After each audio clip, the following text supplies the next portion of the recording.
All right, welcome back to our CwC box jump project. This is the second video, and we did a lot of things in the first video. And I'm just going to really quickly kind of cover what we just completed in that one. We've made it so that I went over how to change your background on your object right here. We looked at using the rigid body to make our player move. So rigid body is attached, and the rigid body is being used in the script right here to move our player using the add force option here. We also looked at how to get a component, how to find a component on a script. This line is going to be super important, something very useful for us going forward. We'll be using it actually today in this video. We looked at the 4 different versions of force mode.impulse, force mode.force, force mode.acceleration, and force mode.velocity change. 2 of them using the mass of the object from the rigid body, and 2 of them not doing that. We also played with the gravity on the object. So this is what we're doing here. It was kind of a throwaway thing, something we're not going to do often, but it's nice to know that you can invoke or look at the physics system and change the gravity. We made it a Boolean, so true-false statements as a variable. And this is a good way to check to see if something's true or not, and then allow something to occur, which is what we're going to be doing with it today. We used it here to say, oh, if we are on the ground, then they can jump. We made it so that you can only jump once.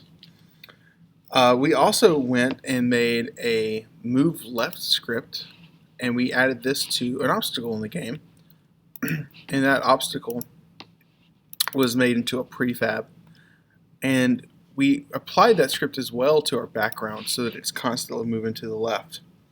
Finally, we have a spawner, and the spawn script is looking for what it's spawning, when to start, and how often to do it. So yeah, we did a lot of different things from the last project, and we're just going to pick up straight from there. There's a lot to cover in this video, so let's just get into it. Currently, when we press play, let's kind of look at it here. I'm in my scene view, just a little bit larger. I'm going to press play.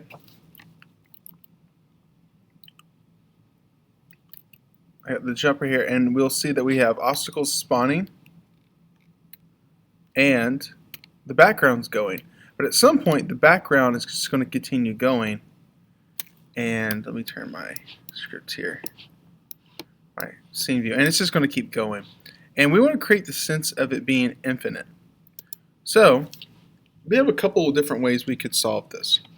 Well, option number 1 is we could just copy and paste this background and keep adding it to the far end here. So if I take my background in my hierarchy, I could just Command D, and now I have another copy. It says background 1, and then move it down to match.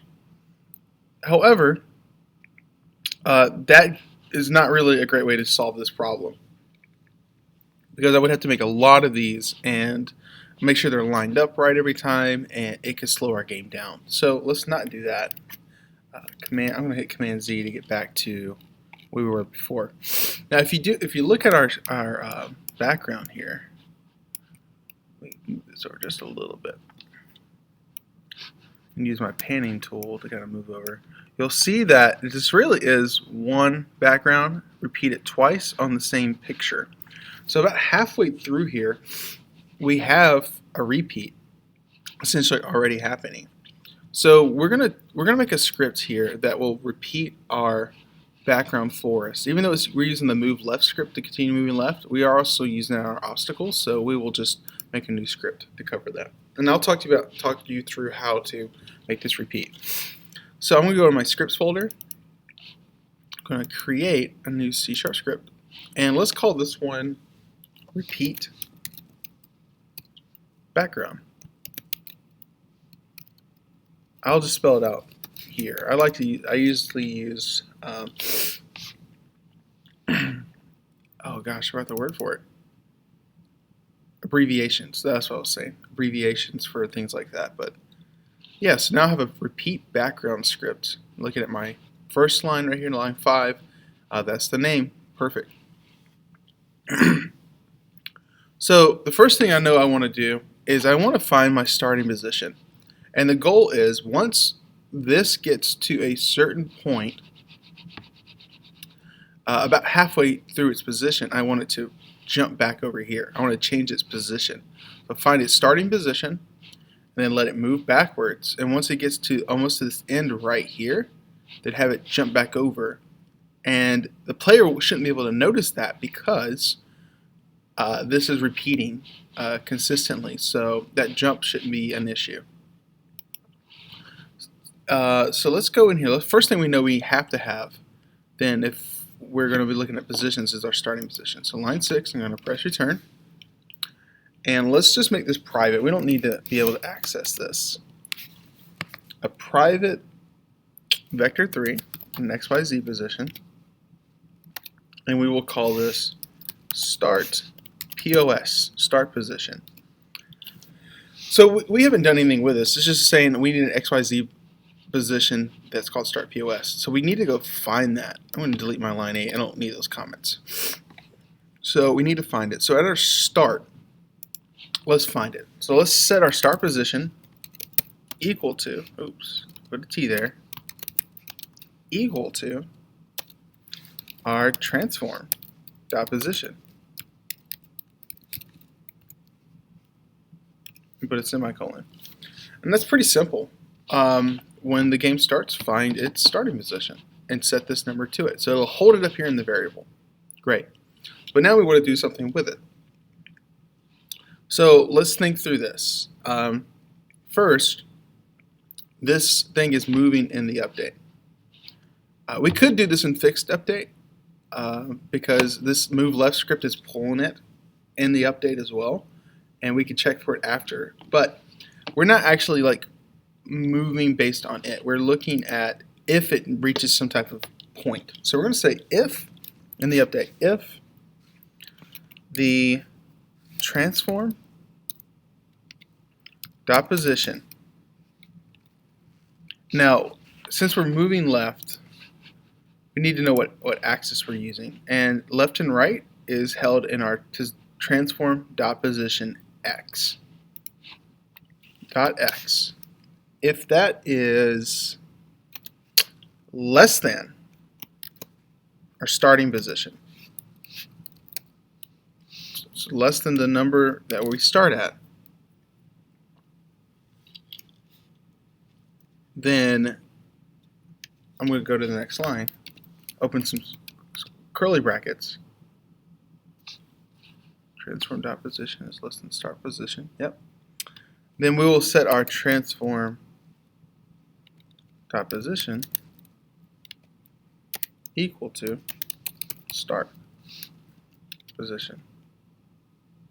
Put a symbol here. I think I'm missing something here.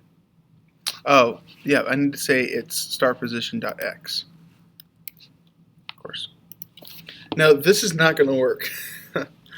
And the reason why is as soon as it moves left, the new transform dot position on the x is going to be less than. So it will never move more than a small amount. Just to see what that looks like, I'm going to save this though. And go to my background game object, add component, and we have the repeat background script. And we didn't make this a public variable right here, so we won't be seeing it in the inspector on our background. It'll just see the script. So if I press play, basically it won't be able to move. So look, it's going to jitter because it's constantly resetting back to its starting position as soon as it tries to move. So let's give it a little bit of free room. So let's take our starting position, and since we want it to move further to the left than what it's currently able to do, let's minus. And we'll just put a number in for now. I'm going to put minus 50. So as soon as it gets 50 off to the left-hand side, then go back. That way we can just test and see if it's working the way we want it to, though.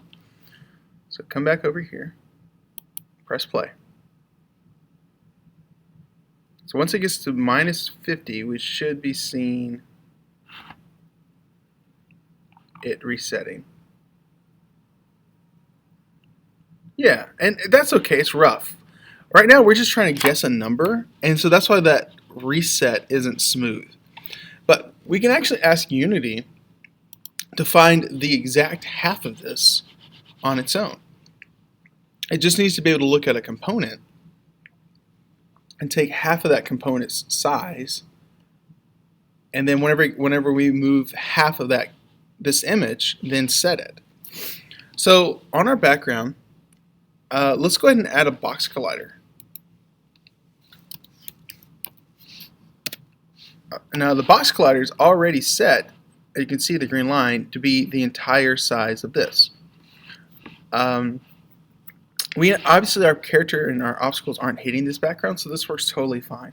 We're not going to use it as his trigger. We're just going to leave it as is, and we won't need to edit this. We want to leave it the exact size of our background game object. So let's go back into our script, and let's add a variable at the top. So I'm going to go to inline 7 and press return, and let's make a private float, because half of this, we're trying to find the middle distance, essentially, is what we're going to try to find. And so that might not be exactly a integer, right? It's a number, but it might be a decimal. So we're going to do a private float and call this, I don't know, repeat length. So the amount of distance on the x-axis that we want, where we want to set our repeat. And we're not going to set this here. We need to find that number at some point. So the way to find it is we want to find it in the start, when the game starts, find how long this is. So I'm going to go to line 12. So if you just need to know something at the beginning of the game, always put in your start method. And let's set our repeat length equal to. And we did this last time. It's something that's always very, very useful, is your get component. So we're going to get the component, and the component we're going to get is our box collider. It needs to be spelled correctly. It won't be able to find it. It's looking for this name right there. So get your component box collider, and then I'm going to dot find its size on the x-axis, and then I want to divide that. Well, I think I have to do this. Let me make sure I'm doing this right. Yeah, dot size dot x and divide it by 2 semicolon. There you go. I have to put these parentheses here because there could be some conditional statements here that we can add. But basically, we'll find the box collider, take its x length, so the size on the x, that total number, and divide it by 2. Another way we could do that as well is we could just multiply by 0.5 as well. But this period, when we're doing scripting, creates some real issues. So that's why we don't want to try to do that there. We would have to convert that. So we're not going to try anything like that. It's better just to divide by 2.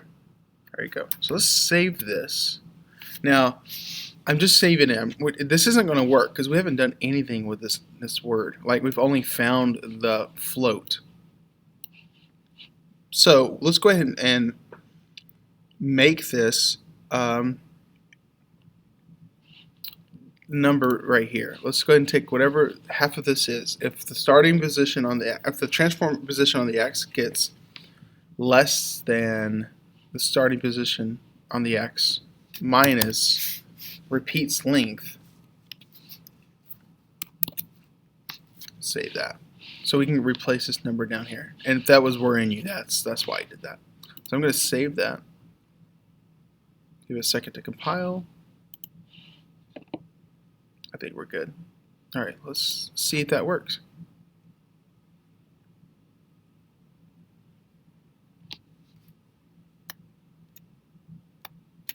Yeah, and it's pretty seamless. It looks pretty good. I'm hoping I'm doing a good job of explaining how this works. So I apologize if I'm repeating myself too much, but I want to read through this one more time, make sure it makes sense. So we're taking our starting position, we're finding it as a vector 3. We're taking half of the length of the collider, so the halfway position, and we're saying if we ever move less than half the length off the edge, then set it back to its starting position.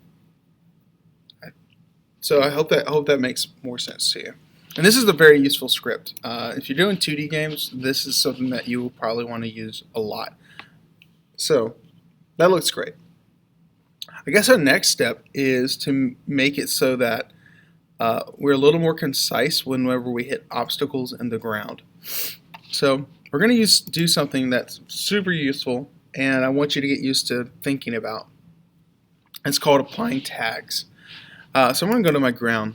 Currently, my ground in the inspector is got a transform, mesh renderer, box player, all that. But the way that our box player is set up right now is if he is on ground. And on ground is check if they are just colliding with anything. Which means if he collides with an obstacle, then on ground is true. And that might not be the truth of it. We want to differentiate between the ground and obstacles if we collide with them. So we're going to use a tag to determine what the ground is and what an obstacle is. On a ground, we're only going to have one ground, so this right here is just a nice added step. But right here where it says tagged, it says untagged. There is a thing called add tag. It'll take you to a new screen, and it'll give you a list of your tags that you made for the game.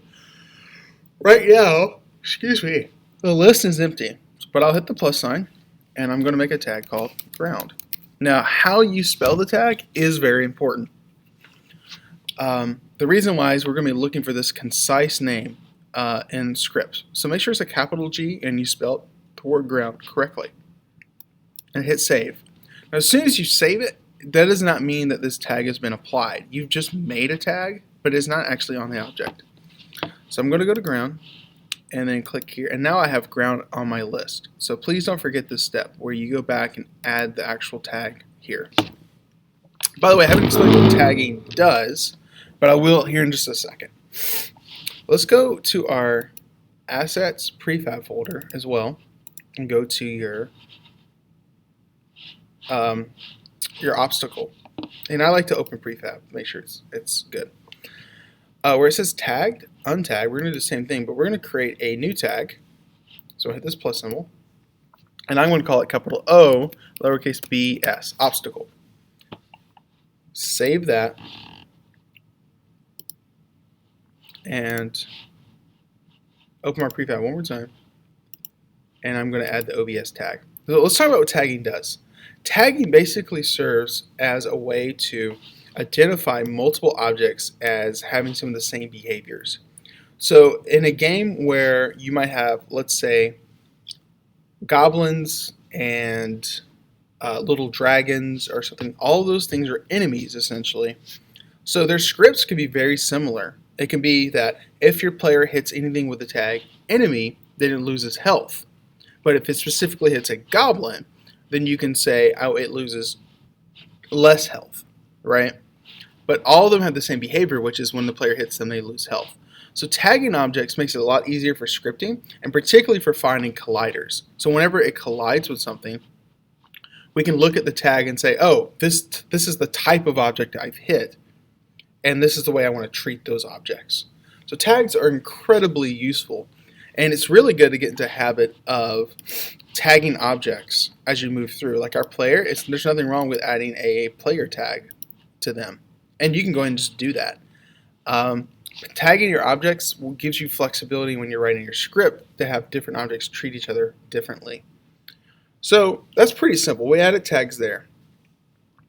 But let's go to our player controller then. Now that we have some tags, we can kind of clean up our script a little bit. I'm going to save my scene because I see I haven't saved in a little bit, so I'm going to save that.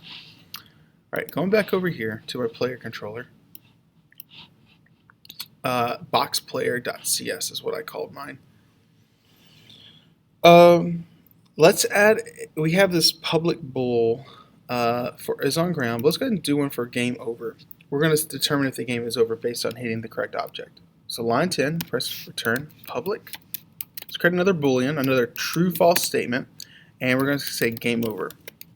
If the game over, the game is over.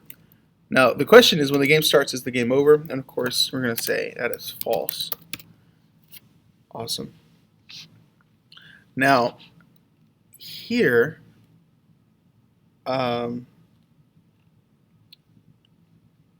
yeah, down here in our private void on collision enter, we don't want to touch this. This is our jump function right here. But this is the one that's checking to see if we've hit anything. We're going to change the way this works. So whenever we hit anything, we're going to add in an if statement. If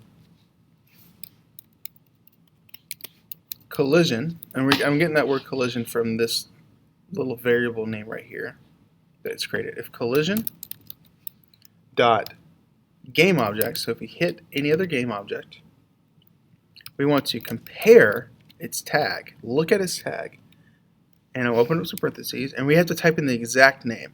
So we're going to say if we hit the ground. Make sure you spell it. It's the same way you spell it inside the script. I'm going to go to the end of this line because this line isn't finished. I need to go down to the next line and add some curly brackets. Press return, and I'm going to take this phrase and just Command X and paste it inside here. If we hit something that is tagged ground, then on ground is true. So this is a little more concise. This will no longer work if we hit an obstacle. That's great. Now please, please, please, please, please make sure you're in the right spot and that your brackets are in the right place. So what happens if we hit an obstacle? Well, we want the game to end. So right now we're just going to set that boolean to be true.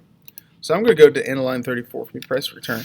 Else if, so another if statement, if the collision dot game object dot compare tag, and since we're looking for our obstacle, we put some parentheses, OBS, and I will press return, add some brackets, and then now we'll say game over. If we hit an obstacle, then we want to set game over to true. Like that. That looks pretty good. We're just using the collider to determine if we're hitting the ground or if we're hitting an obstacle. Let's save that.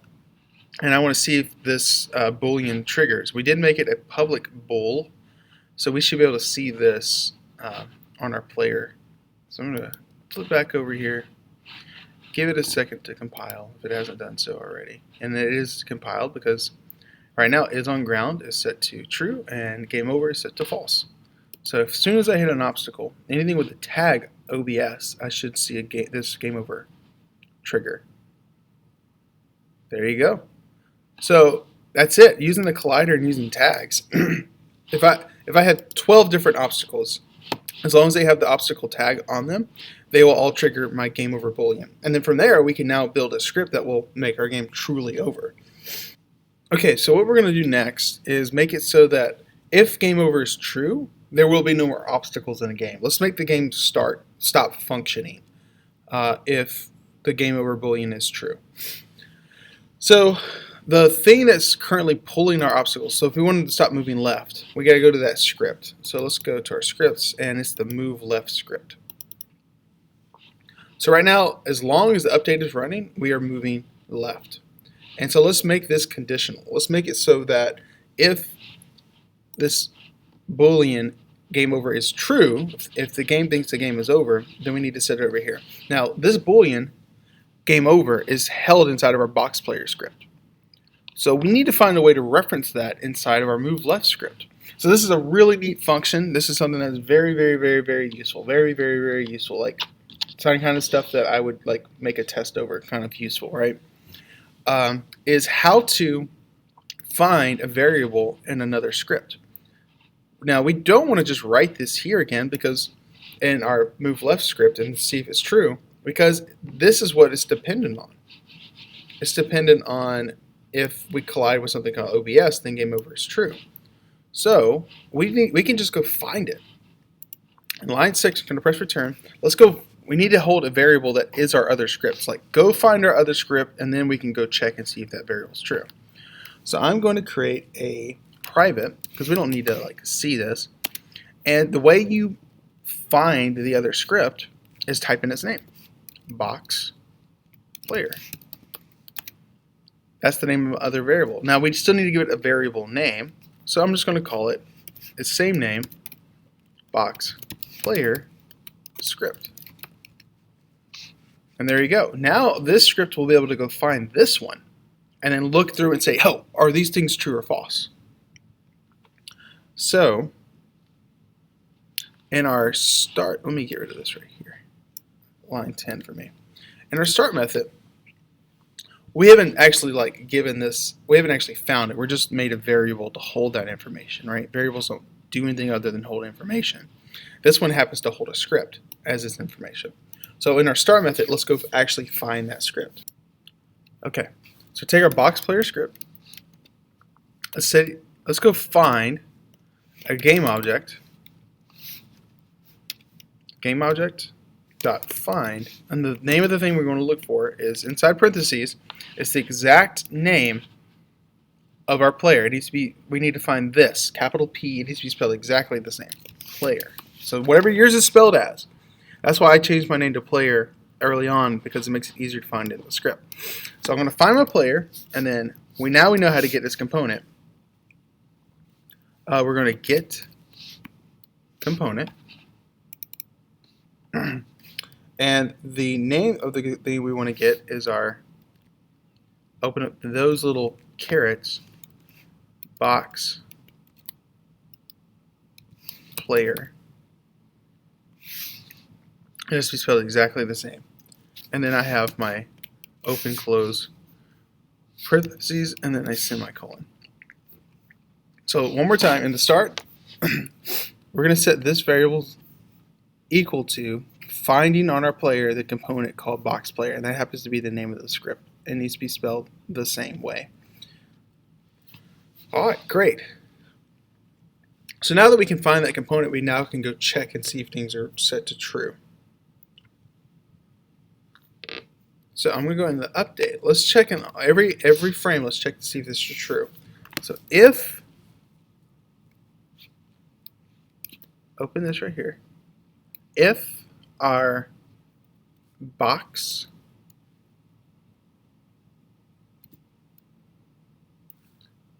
player script dot, now this right here can find, as soon as I press dot, it can find any booleans we have, and right now game over pops up right there. So game over, look at that, it can find that boolean instantly. If game over is equals two equal signs, false. The reason why we have two equal signs is whenever you say something, if you just press the equal sign single, you are making it equal. Double equal sign says if it is equal. So if this is already equal. So think of these words as already equal. Already equal, opposed to just equals, setting it equal to something. Please know that. Keep up with that. So if we're trying to check if something is equal, you need to have two equal signs. I'm going to press return, open up some brackets. I'm going to go ahead and press space. And oh, you know what? I want to move this line 22. Move it up here and press, get it in there. So here's the reason why we're saying if it's false. I'm sorry if I didn't explain that. If game over is false, as long as the game is playing, then move. That's why this is being set to false. So let's save. Whew.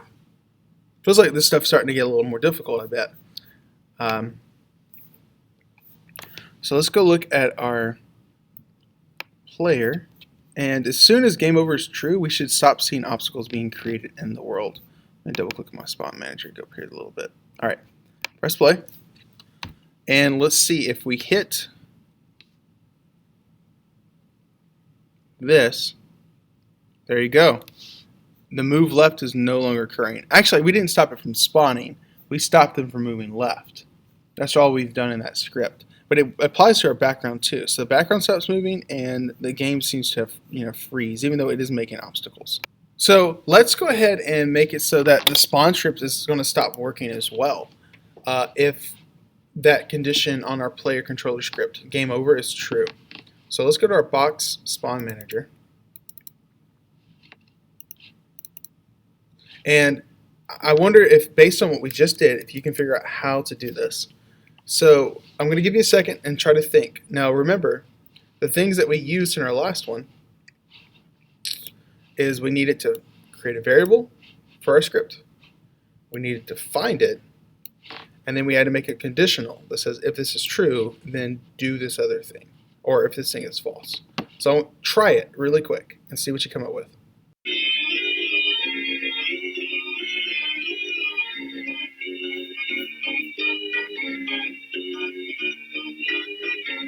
Alright, so I trust that you did try this. I don't know, we'll see. But let's walk through it really quick. So box manager script, I'm going to go a little bit faster this time since we did it once. We need to have a variable up here at the top that holds our script. And I'm going to make it private because we don't need to see it in our inspector. A private box player, so that's the name of the script. And let's give it a variable name, lowercase b, box player script. And in my start method, I need to find it. So set my box player script equal to game object, and let's find the game object known as our player. There you go, spelling is going to be correct. Period, and let's get its component, open carets. That's what those little brackets are called, carets. And if get this component, let's find its box player is the name of the script on it. You notice as I was typing, by the way, it starts to find things that could be on it, like box colliders, build compressions, all that. Box player. And open close parentheses because there might be conditionals, other conditions or parameters.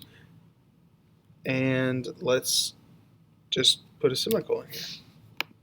So we will find the player, get its component, box player. And then inside of our spawn obstacle, we only want this instantiate to occur if the game is not over. So line 20, I'm going to press return. If box player script dot game over is equals false. If it is not true, so the game is still going on, press return, then we can keep spawning. Command X, paste this here, solid. Let's save that and let's see if we stop spawning at this point.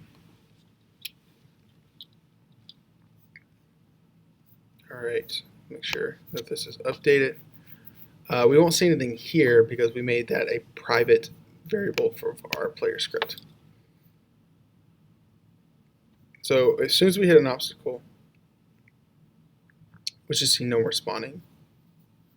And there you go. That has stopped the functionality of the game. Great. Last thing I want to do in this video is let's destroy our obstacles, because currently right now the way the game is working is our obstacles are falling off and they are building up. We've seen this with our animal game where we had to, if you look at my hierarchy here, you're going to see more and more of those clones coming down. We got to destroy those so they don't slow the game down. Our job is to minimize the amount of objects in our hierarchy, make sure there isn't as many. So there's a couple ways we can do this. One way would be to have the objects destroyed if they fall below a Y position. So if they fall down, because that's what gravity is doing to them naturally, then have them destroyed. We could put a collider down here below that when it has contact, then it will destroy it. But that's just one more game object and one extra script. So we can just destroy it inside of our move left. Because we can say once it moves past the back edge of our screen, just destroy it. And that's as simple too. There is a couple ways to approach it. I think the way we're doing it is probably the most efficient way. It maybe isn't the easiest way, but it is the most efficient way. It's the best for our game. So let's go into our move left script. And we just need to say, well, how far back do we want it to be destroyed? And I think, how about we say if our player is at 0, 0, 0, let's give ourselves a little bit of room. Let's say like minus 15. So if he's back here, if the box thing goes like to minus 15. So since we need a number, we're going to hold it inside of a variable. So line 7 for me, I'm going to press return. I am on the move left script. Good. Okay, gotta make sure that's the case. You know what? Got all these spaces. I'm just going to clean that up. So actually, let me go to end of line 8. And I will hold this as a private. I don't need to change this number. Once I have it set, it's going to be fine. This will be a private int. And we'll call it, just call it left border. Just, you know, whatever. And I'll go ahead and actually make that equal to negative 15 equals negative 15. So that's a number that's going to just hold that space for us. All right, let's just put it up here inside of our update. We're going to keep checking for it. So I already have a box script player of game over, keep moving if. And then also let's go return. Let's also do a if statement here. If transform dot position on the x is less than our left border. So if its x position goes past the left border. Now here's the tricky part. Let's put another bracket inside of this. Because here's the problem. If this is on our move left script, our background, now that I'm thinking about it, our background is going to move past negative 15. And if it moves past negative 15, it's going to get destroyed. That's what we're trying to say. So I wonder if there's a way that we can check to see if it's just the prefab. If there's just some way to see if only if obstacles go past negative 15. Oh, hello tag. How are you doing? I think you just saved the day. I was just realizing we need to add that tag. So let's put some more parentheses around here. So if transform.position.x is less than the left border, so because that's one condition, I need to put parentheses here. And then now we're going to say and since we're checking to see something, we need to do the symbol twice, and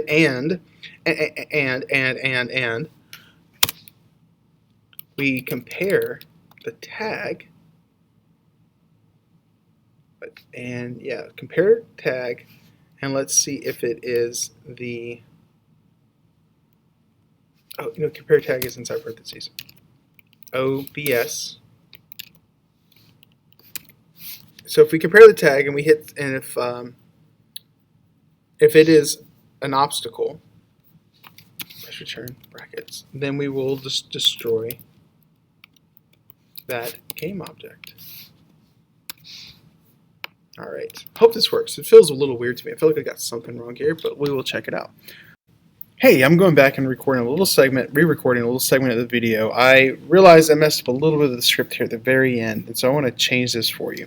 So if you can, on your move left script, let's just do it like this. If you get rid of these brackets here, and then add this little GameObject.compare tag, that should fix the issue we're having with the like the game objects. It was working, but we want to do a GameObject.compare tag, and I think I just put compare tag in here. It didn't know, it didn't have anything to compare tag on. It wasn't throwing an error because technically that's okay, but it's not. It isn't the best thing to do. So on line 23, this should be your correction for that, and then we'll add that destroy game object there at the very end. So, do we want to do more brackets? I like it like this. I like having these. You don't have to do this second set of parentheses. I like having them there because it helps me figure out what's going on. So what we should see is if I press play, the obstacles should destroy once they get to this point. So let's look and see. Jump. Yes, there you go. You see them destroying right when they get past that. All right, I'm going to save this, and that is the end of this video. So hopefully this was helpful. We did a lot of different things in this video, so I'm going to try to break it up a little bit so it's not so overwhelming. All right, I will see you in the next one.